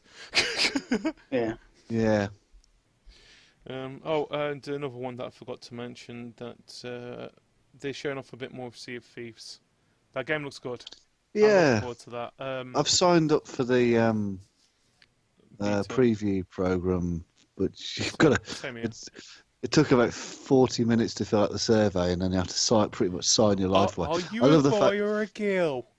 I love the fact that when you sign up to the terms and conditions, it says you're not allowed to play it with anybody else watching. Which I thought, well, does that mean on Twitch? And I'm thinking, no, actually, they mean in the room. Do you mean I've got to kick people out? Basically, and do not leave the game unattended. I can already see that you basically kicked heavily and the kids out. Say, I'm going to play Sea of Thieves now. Go and watch a movie. Yeah, you'll have to leave the house. And it was that do not leave the game unattended. The thing is, we've already got someone who's played Sea of Thieves stock, and he said that is really good. He's the one who actually told us to sign up for this.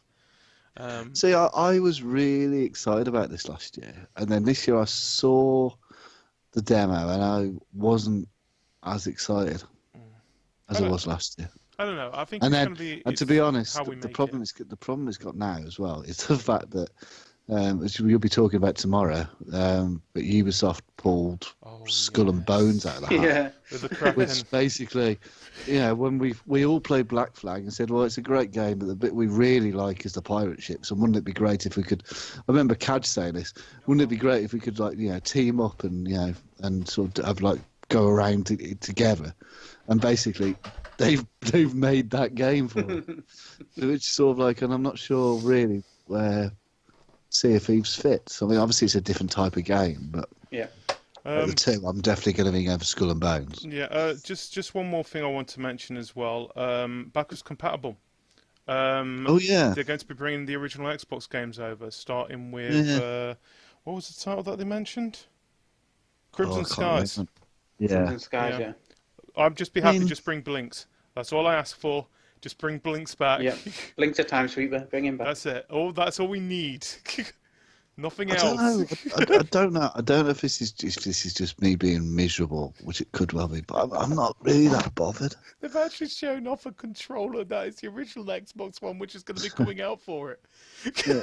I mean, really? Yeah. The big fat. Yeah, the big it's fat an awful one, controller. The Xbox One, the original Xbox controller, it's terrible. It was right. Yeah. But just on that, I don't know. I'm not really that bothered. I just having the backwards compatible to the 360 was nice because there were certain games that we've played relatively recently, which were nice to be able to play again. But it's that long since we played anything on the Xbox. I don't really care. And the games that were on the original Xbox that Well, I do care about. I've actually been made backwards compatible because they were backwards compatible to the 360, and then won't be made backwards compatible again anyway. So I'm going to be honest, I kind of zoned off a little bit because I was getting prepared for the Bethesda stuff. And I listened, but again, he said, we've not played Xbox games for a while. I'm thinking, yeah, we have. I was playing one earlier. yeah. But then I've done another thing that's come out today, which, if Ryan's watching this, so you might want to break his heart tomorrow. I'm going to. There's Xbox's marketing director has come out and said they've got no plans on releasing any VR stuff.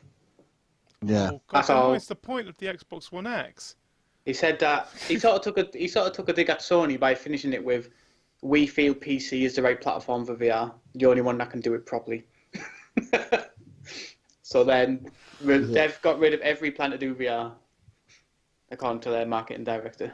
Oh, the thing is, Sony doesn't have to reply to that because people are already replying of the reaction to the Xbox One bloody X. Anyway, let's quick. Do you think we've got quick time to talk about Bethesda? Let's just quickly go over Bethesda. I mean, to be fair with Bethesda, there's not a huge amount to say, is there? No, So... I think, like you said, we'll start with the VR stuff, of course. Yeah, Doom the only thing VR and Fallout 4 are going to be in VR treatment. We already knew this was happening. They announced it last year.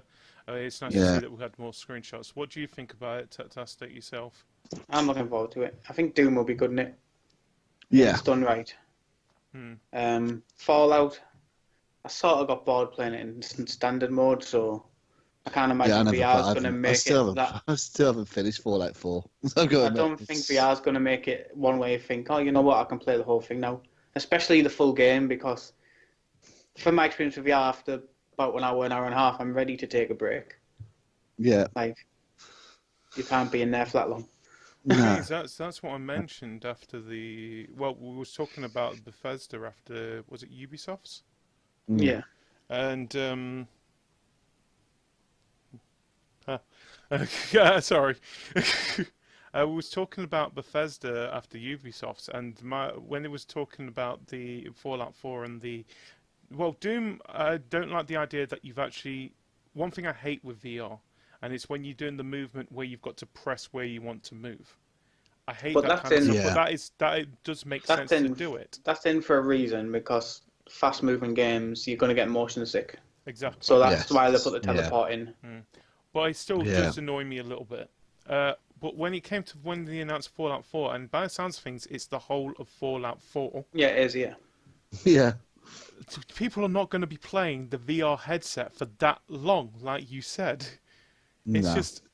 It doesn't make sense. It's going to be one of those kind of things that if they are going to be bringing it out, when they are going to be bringing it out, make it so that it's part of the games that are already available. Don't make it like, it's going to be a separate thing that you've got to buy. Because I don't think that many people are going to end up buying. Well, there's going to be a couple of people. God forbid, Tattastic will. I'll get Doom. Yeah. But most people won't. The thing is, it seems like that it's a good idea to add on to the game, not an idea that should be separate. But then again, this is the same company that's been bringing Skyrim out for the past 5-6 years now. Yeah, now they're doing Skyrim VR. Yeah. They did, didn't they? For God's sake. Yeah. What's their way of doing it? Well, we're going to be bringing out a PlayStation VR version of Skyrim, and we're going to be bringing it on Switch. It's the same game, but it's going to be available. Another thing I want to mention as well, Creation Club for Fallout 4 and Skyrim. Let's go back to paid edition. mods, because it was accepted open arms last time. Yeah, that was so to the point you had to apologise. I was thinking when they actually shown it off, it was a bit of a joke. Thinking, especially where you had on the screen as one of the things that you can buy, crab armor. I thought it was like a new market. I thought they just, when they announced it, I thought they would just basically redesign the mod marketplace. Is what I was thinking. Then it was like, oh, you can buy them with credits. I was like, well, yeah, okay. This is the thing that we've got to look into here. We're saying that you got to pay for this. They actually come out and say, announced, but no, stop. I just saw something on the screen there. you can actually purchase credits. Yeah. So yeah, they're going to make you pay. Yeah. Yeah. It's basically pay to play in terms of mods, isn't it? I mean, it's I don't know. It's a backward step, isn't it? It's a majorly backward step, actually. Yeah. And I think, but it's Bethesda, and you sort of actually, if this was EA, Yeah. or even Ubisoft, you'd sort of think, yeah, money grabbing bastards, but it's what you'd expect. But yeah, Bethesda and Blizzard, those Rockstar, those sort of companies which you tend to hold up as being the gaming houses for gamers, aren't they? Yeah, Yeah. of course. So it just feels a little bit of a really backward step for Bethesda. I don't understand why they've done this, Well, but I've got it just here. So they introduced something called Creation Club, a collection of new community-created content for Skyrim and Fallout 4. It's not just community-created. They have said that they are going to be getting outside artists and people who work for Bethesda making this content as well. Yeah. But essentially, it appears to boil down to a storefront for content that can be purchased with credits. The key here is everything in the store is fully compatible with the game as it is. No tinkering is required, and it's going to be coming to the PlayStation 4, Xbox One, and PC this summer. Yeah. So that is a good thing, a good part of it, that you don't have to do the whole tinkering. But then again, especially when you've got the console stuff, you would expect most of the stuff that they're allowing on there anyway to be as compatible as it possibly can. yeah. But like I said, they tried to do this last year with Steam. It backfired majorly. It blew up in their faces to a point of horse armor. And people, was they selling golden potatoes for stupid amounts? Yeah. And to a point that Steam decided, no, we're going to shut this down. And they have been trying to get it back in again with their own games, but they've been careful with them. And now this is basically Bethesda's way of saying, well, we want to do this. Steam don't want to do it with us anymore. We'll do it ourselves. And I just, it's not going to work. They've got to be something extremely, like expansion-wise, good for people to end up buying this. And the thing is, they're not getting rid of the mod support anyway. They're just going to be adding this onto it. I've been told. So we'll see how that goes with that. I don't think it's going to do that well. This also spoke a little bit about Elder Scrolls Legends. It's going to be coming out on iOS and on iOS mobiles, and it's going to be coming to mobile phones. Simple enough. Yeah. With Skyrim content. Yeah, and House of Skyrim expansion is going to be coming June the 29th. Yeah. So that's the thing. Everything that was announced in Bethesda's is coming out this year. Yeah. At the moment. Yeah. So, like we said, Skyrim's going to be coming out on Nintendo Switch. I'm happy for that. Who doesn't want to play Skyrim on the go? Yeah. And the main thing is that they're going to be turning Skyrim into Legend of Zelda. Yeah, with an amiibo. With an amiibo. Oh, God, yeah. How long do you think it's going to be until we get a Skyrim amiibo? Next, we've got to talk about Dishonored. Death of the Outsider. You said that it's supposed to be a standalone. Yep, if you go on Steam now, it's like you can pre-order all 3 games. So is this a new game, effectively? Yeah, effectively it's a standalone game. Yeah, it's not just DLC for 2. It's like its own thing. If anything, I think the best way to explain it is to think of it like a bit like Far Cry, Blood Dragon. Yeah, and the one. What was the one on Last of Us? Where you controlled. Something Behind. Left Behind, was it? Yeah, it's weird, isn't it? Because you're right. There's a few of these now, and they're not. It's not a full game as such, but it's more than a DLC patch, isn't it? But yeah, they don't charge full price for it. It's not a full game. Yeah, but more than what you'd expect from an add-on. Yeah, it's more than you expect from a DLC patch, I suppose. But it looks interesting. Doesn't it? I mean, they're pushing Uncharted, and that's why we haven't got The Last of Us 2, isn't it? I believe. Yeah.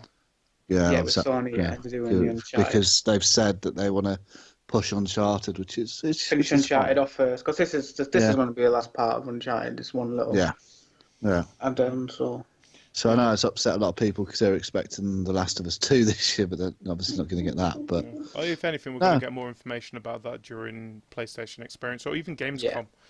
Thinking of it. eject. See, I've Eject not played Uncharted. I've got to admit.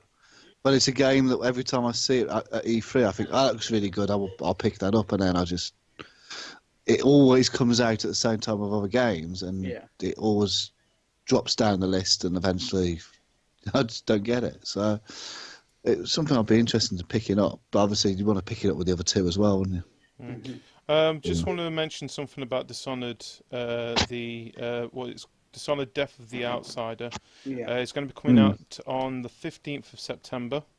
And of course, it's going to be made available on the usual spots: PlayStation 4, Xbox One, PC. Yeah.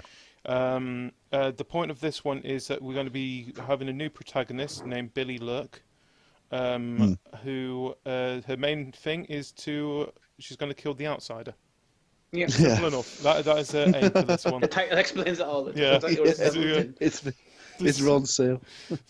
Another thing we'll quickly mention as well, Quake Champions is basically their esports game. They are basically pushing that to be an esports as much as they possibly can. Good luck with that. I hope they do well with it. It's nice. It was the original esport, though, wasn't it? Yeah, Quake. well, that's what they kept telling us. Yeah, Quake was a great game. It's just a little bit, as you say, it's just been taken over by other games, and I'm not sure how successful it's going to be at muscling back in now. There's certain games that have really quite successfully locked down the whole esports thing over the last couple of years, isn't there now? And it's difficult to get into that, I think. Anyway, let's talk about the two new titles that they announced. Well, sort of announced. We kind of knew about one of them already. So that is first, The Evil Within 2. This was a big shock for me, because to me, the first game wasn't... to me, it was an absolute incredible horror entry in that genre. It brought it back to what Resident Evil 1 was and things like that. But it wasn't Resident Evil to do Resident Evil 7 by the sounds of things. Yeah, it wasn't widely and critically acclaimed or widely accepted, so I was quite surprised. I know it was already leaked before E3, not a few days before that. It was going to be later. But I thought, even then, I was like, "What? This is getting a sequel." I will buy it because I love the first one. But my question here is, I'm watching the trailer at the moment. What's with all the Tipex? Anyway, I think I'm looking forward to this. I still haven't played the first one though, but I've got it installed. So this with this coming out on the 13th of October, which is a Friday. Just saying, there's a certain game that should have done that came out this year. With that announcement, I've actually put Evil Within back into installer, man, because I'm going to play through it again. Yeah. Well, I definitely want to go through playing with Evil Within as well. And I've got a feeling if anyone is thinking of what to do for the Nights of Horror, there we go. We've got a game it is a horror game. It's a horror game, simple enough. If anyone's interested in doing this one, so I'm happy with it. It looks like we're going to be following the lady narrator introduces to Sebastian, who apparently has lost his daughter Lily, and there's something about what's that? Mobius, and white. It's easy for you to say. So it's basically Mobius and white goop, simple enough, and it's going to be seeming very. Why are we picking religion again? It sort of sounds like a bad. It sort of sounds like a bad porn. That it's Morbius and white goop.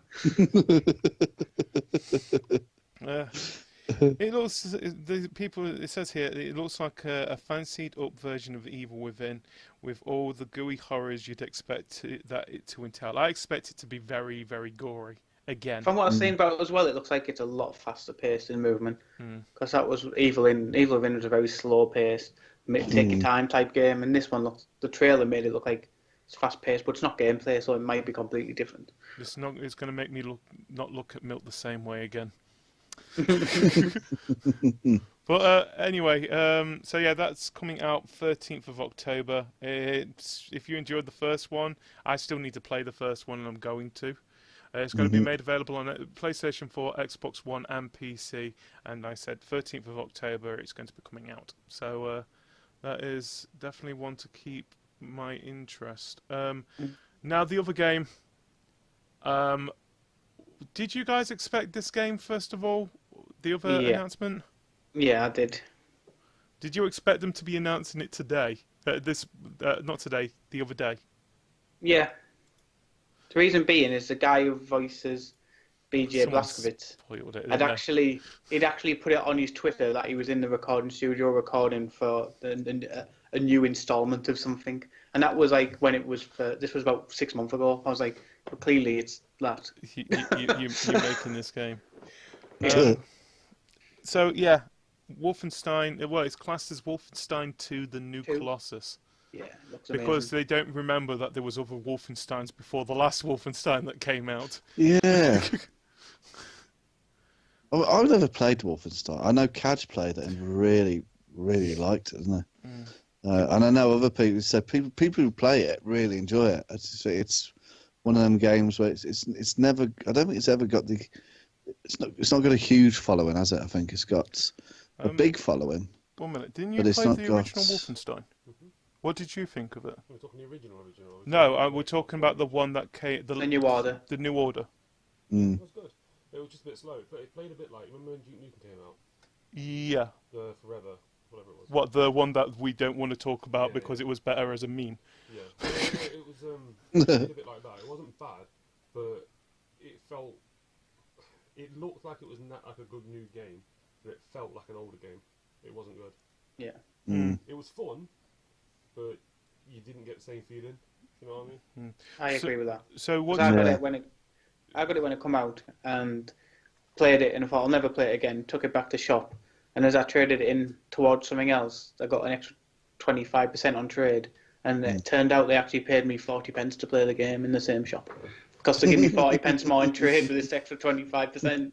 Yeah, 20% than I bought it. I was like, all right, that'll do me. You paid me 40 pence to play that. I think it's suffered from the fact that that particular genre is quite crowded, and there's always been better games, hasn't there? Yeah. I think out at a similar sort of time, and therefore it's always been seen as a bit of a weaker title, which is probably unfair, really. Yeah. One more question for you. The new, not you, Martin. What do you think of the new one then? Have you seen the trailer for it, or is this the first time you're seeing it? First time I've seen it. The first time. So what we understand from this one is that it's going to be set in America this time. It's after the New Order. He somehow didn't die at the end of it. Yeah, he didn't die at the end of the New Order. That's a spoiler for anyone who's not played the original, the New Order. So yeah, he survived. It seems. So I'm trying to think and see if I've got the actual thing here. I should do. There is. So yeah, I know that we are now Captain William Joseph Blazkowicz is back, and he's been having a nap. It seems that we're in alternate timeline territory, and it looks like it's supposed to be 1950s version of America occupied by Nazis and white supremacists. Oh, That's going to go down so well. Well, if you watch your gameplay footage, it shows them walking for like an old style look in America, now. and there's all the Ku Klux Klan members walking about. It looks fun and funny too. They're organising a revolution in America, says our Willie, and it wasn't the funny bit, by the way. Although I'm a little delirious, says a little bit delirious about it. It looks really good. There's going to be crocodile attacks, axe-wielding Nazi matrons, a tiny cartoon lizard for reasons unknown. Yeah, we never talked about that. The stupid cartoon lizard. It's at the end of the trailer where he's picking it up and whispering something in the guy's ear. I thought, where's that? It looks like something Who Framed Roger Rabbit. It seems the right time period, though, doesn't it? Yeah. Yeah, this is It'll be fun. It should be fun, shouldn't it? Yeah. I think it's Yeah, if anyone ever wanted a Who Frames Roger Rabbit sequel, here we go. Well, who doesn't want that? But instead of evil people wanting to kill cartoon, we've got Nazis. We've got Nazi in the Ku Klux Klan. Yeah. I'm saying this now. It looks fun. The game is going to be coming out October the 27th, which is again another Bethesda game coming out in October. October just looks really busy this year. I was thinking that. Well, it's It's been like mainly that made for up the of past couple of Bethesda. years, though, hasn't it? It's like, oh god, there's another one that's going to be coming out. Because So I think you've got, we're trying to think what it is. You've got, exactly, we've got Angry Birds. well, no, but I'm just thinking.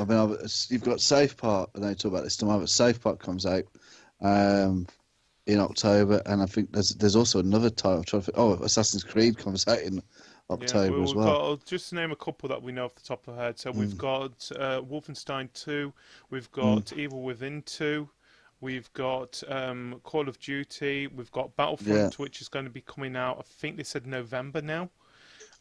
We've got Destiny in September. We've got Destiny in September. We've got the sports games that are going to be coming out as well.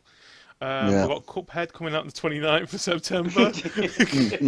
Well, that gets delayed. It's going to get delayed. That. It's going to be busy. It's going to be, considering we've had, I think we all agree, this year so far has been rather slow. It's going to speed up quite significantly after August, and then going to carry on into early next. But by the look of it, into spring next year as well. It's a lot promised as well. So it's going to be interesting. I think like you said earlier, like this year, a lot of the conferences have just been these are the games that are coming out. So yeah. But it's like just I going said, to be a that's what hectic we've been period. asking for. Yeah, that's what you want. Yeah, it's what we wanted, wasn't it? With what we've been saying, that we just want to see. We want to see the game. Well, that's what they've done this year. It sort of falls back to that classic saying, like we're gamers because we want to play games, but we have to work, so we can't play games. But we have to work to be able to buy the games. But at the same time, it didn't stop Xbox from bringing out another car. It's like, okay, you're doing Forza. We know you're going to do a Forza game because you bring one out every year. Stop. We don't want to see a car because we're not. There's a very thin line of people who enjoy cars and enjoy games at the same time. And I'm going to say this now. They're not going to E3 to go and look at a new Porsche. No. That's the only thing that has really bugged me through the whole of the E3, and it's been boiling. It was a strange tie-up on it, but I knew we knew I was going to see a car. We knew I was going to see a car. The sort of one thing that's bugged me about E3 is things that are meant to be there and haven't been there so far. That's a good point. We didn't just to mention one, there was Bethesda was meant to bring out some new IP. There's nothing in that about new IP. I know I won't be on tomorrow's, but PlayStation said they were going to show what Sucker Punch had been working on from Infamous. We didn't see any of that. I didn't see any of that either. The thing So is, maybe, like you said, maybe they're saving them for their expos or Gamescom and all. yeah, I mean, Final Fantasy VII, not mentioned at all. Yeah. Which we were all, after that, just so excited. I'm going to say this now, and we are going to talk a little bit about Nintendo tomorrow. But out of the actual conferences of things that's saying that haven't been there that we was expecting to be there, I think Nintendo's the only one that has actually brought things that we're actually surprised were there, or at least a small teaser of it. Like I said, we'll talk a bit more. Yeah, about I think that Ubisoft. tomorrow. I think Ubisoft was very good again. Oh, yeah, Ubisoft shocked me with that. Really. I mean, Ubisoft. I think for me, we all slag Ubisoft off, don't we? And we all have laugh at Ubisoft and some of the issues I've had, and the sort of Ubi Club, whatever it's called, and all that. But their conference is, every year, it's one of the best, if not the best, in terms of games that I want to play. Yes. PlayStation, lots of games last night, lots of beautiful looking games. But in terms of games that I wanted to play, quite thin on the ground actually. While with Ubisoft, it's a hit machine, isn't it? It is a hit machine. Well, guys, I feel like it's the end of our first half sounds good. The E3 special. Guys, thank you for joining me for this. It has been we've had a really interesting conversation about the whole it's been good. Of Microsoft, Bethesda, EA, and Devolver Digital. Do not forget that one. We do recommend, and I'm going to say this again, go and watch Devolver Digital's I'm going to watch it. I'm going to watch it after Like I this. said, it's 15 minutes long. It's not a waste of your time. It's not a waste of your time, and then you'll understand why we find it difficult to explain what the hell was going on. But same again, we will be back. Well, I will be back tomorrow with two other people in Crave Your Game to talk about Sony's Ubisoft's, Nintendo's, and any other information that we have got from, Nintendo, what we know of by that point. Yeah. Would you like to point out with Nintendo, they're basically going to be announcing things over the next couple of days. So there might be things that we'll be talking about next week. Just saying that now. Yeah. Same again, guys. Thank you for joining me for this. Tattastic. Well, I'll see you next week by the sounds of things. Hopefully for when we put things back to normal. Oh yeah. I should be back on that one. Yeah. Yes. And Hanksy, thank you again for joining the last minute as well. No problems at all. No problems at all. We're doing Money in the Bank on Thursday. Yes, we are. That's a good point. We might as well say this now. Me and Hanksy will be back on Thursday ourselves as a team for Money in the Bank, which our main event is a 6-person ladder match for the CTG Championship. Again, we can announce the first 5 people who are going to be part of that: Billy, Doc, Shimmy, Ryan, and Heavenly. We're not going to announce the last thing, and we are also going to be talking about what is happening with Hanksy and GD, because they do have a match coming up for. I'm not saying the bloody title. You know what? I'm going to say it now. We know what the title is. If you're a WWE fan, you know what the title is, but we're going to call it Judgment Day. Because that's how it should have been. That is what it should have been called. Instead of paying that money just because you wanted to name it something to a person because that's the name of their song. And you used the song. Anyway, guys, thank you for joining us. If people are listening to this on audio, we do recommend go and watch the actual video as well. We have been showing the trailers throughout the podcast as well of the games that we was talking about. So and it seemed that it worked, which is great. So again, I think I've closed it up. Till tomorrow. Goodbye, everybody. Goodbye, everybody. Cheerio.